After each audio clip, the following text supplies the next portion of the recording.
сәлеметсіздер ме? Менің отаныма, менің бастамам шығармашылық жобалар байқауынан мен Қазақстанның азаматымын номинациясы бойынша номер 5 жалпы орта білім беретін мектебінің 8 сынып оқушысы Исмагулова Гүлжайна.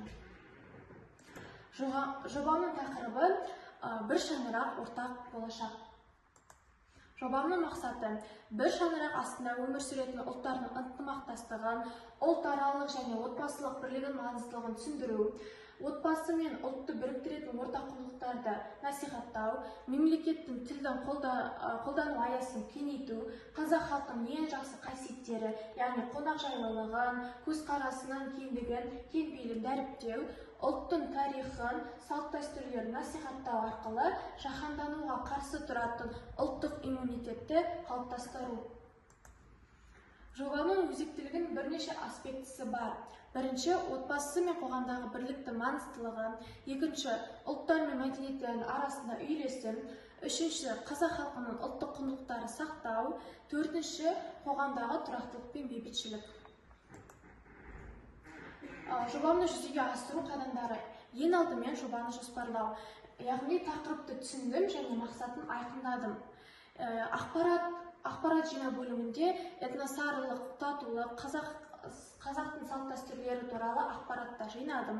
Зерттеу бөлімінде Қазақстан халқы ассамблеясы отбасылық ғұрыптар туралы зерттеулер жүргіздім және өзге ұлт өкілдерімен сұхбат жүргіздім.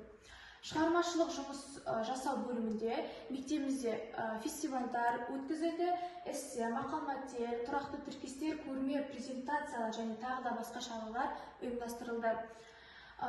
Жобамды жүзеге асыру үшін мұғалімдермен немесе сыныптастарымен талқылап, кері байланыс аламын. Жобамды қорытындылай келе, жоба есебін жасаймын және әлеуметтік желіде немесе газет-журналында,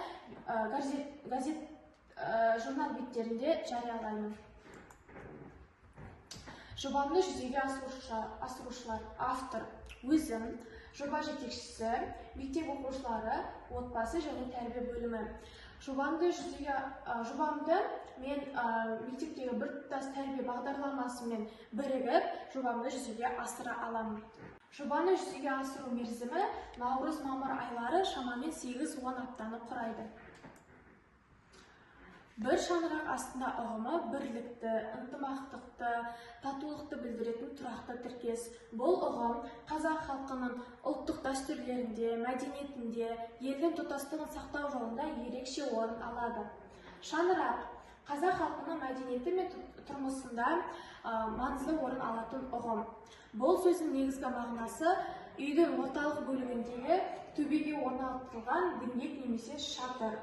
Бірақ шаңырақ архитектураның бөлігі ғана емес, ол қазақ халқының рухани, әлеуметтік және мәдени тұрғысынан терең мағынаға ие. Ол тұтас бір отбасының, дәстүрдің және болашақ ұрпақтың тірегі, мәдени мұраның сақтаушысы болып саналады.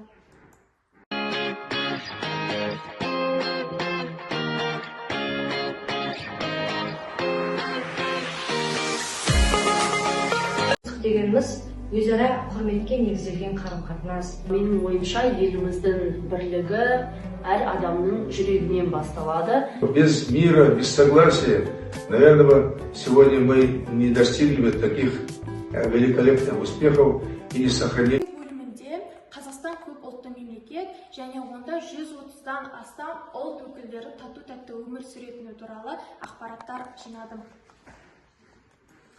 Қазақтың салт-дәстүрлері мен ұстанымдары. Қазақ мәдениетінің негізі отбасы мен қоғамдағы бірлік, қонақжайлық, үлкенді құрметтеу, кішіге қамқор болу сияқты ұғымдарға негізделген. Зерттеу бөлімінде Қазақстан халқы ассамблеясы Қазақстан Республикасында әртүрлі этностардың, ұлттар мен ұлыстардың арасында достық, ынтымақтастық, татулықты нығайту мақсатында құрылған маңызды институт. Ол елдегі көп ұлтты қоғамның өзара келісім мен бейбітшілік негізінде дамуына үлкен үлес қосатыны туралы зерттеулер жүргіздім. Батыс Қазақстан облысының Қазақстан халқы ассамблеясы бұл Қазақстан халқы ассамблеясының өңірлік бөлімшесі.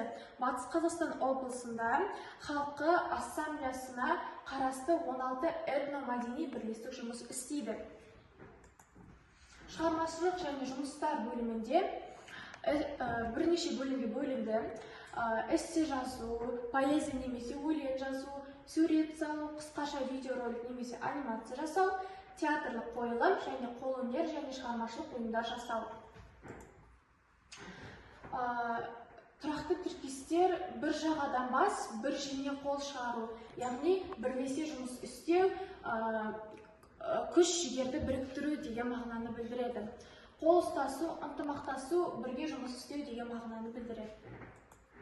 Қатысты қазақ халқымызда бірлік бар жерде тірлік бар, татулық елде тыныштық, бірге істеген жұмыс жеңіл деген мақал мәтелдеріміз бар.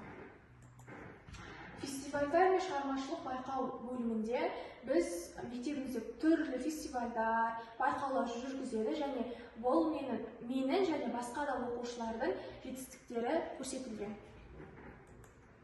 Қорытынды: шаңырақ ұғымының мән мағынасын үніліп, бір шаңырақ астында өмір сүретін ұлттардың ынтымақтастығын, ұлтаралық және отбасылық бірлігін маңыздылығын түсінеміз.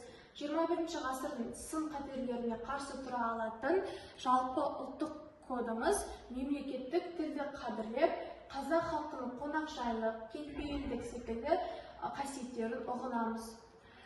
Ұлттың тарихын ғасырлар бойы қалыптасып дамыған салт-дәстүрлерін насихаттау арқылы жаһандануға қарсы тұратын ұлттық иммунитетіміз қалыптасады. Бұл біздің Қазақстан азаматы ретінде басты парызымыз.